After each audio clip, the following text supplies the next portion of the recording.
Hi everyone, and welcome to this week's EBC video. We're in Seattle, Washington this week, and this fantastic view is actually from the 61st floor of the Columbia Center.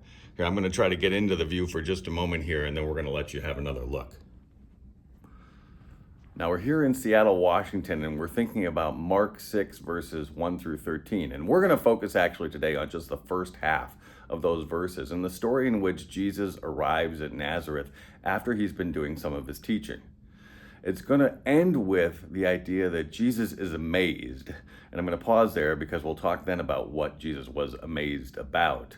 But I just want to think about the word amazing first for a moment. Here, let's take another look at that view behind us. All right, so from here we can see the sound, we can see the mountains, and if you notice here, I'll zoom in just a little bit, you can actually see the Space Needle. We're looking down on, that's right, we're looking down on the Space Needle from here, and it's amazing, right? The Space Needle is amazing, and the fact that we're looking at it from here is amazing, but it's not the most amazing thing we're going to see, right? And we know that God does a lot of amazing things. So let's just take a little walk here as we think now about Mark 6 verses 1 through 13. So in Mark 6, in the portion that we're going to be thinking about this morning, Jesus has come back to Nazareth.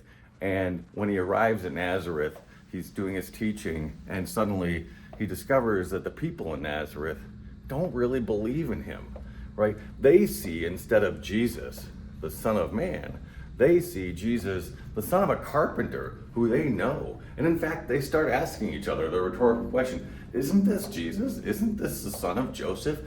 He's a carpenter's son. How could he be doing anything great?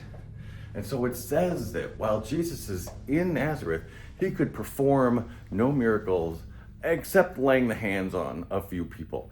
And I just love the way that says that in the Bible, that it's that Jesus could perform no miracles except a few things that we would consider to be really big miracles, right? Like curing people by laying hands on them. And you know what we discover in that story is that the people are not focused on Jesus and his teaching. They're focused on Jesus who they knew, and they focus on those earthly things instead of the things that Jesus is telling them. So let's take another look at another view for just a moment here.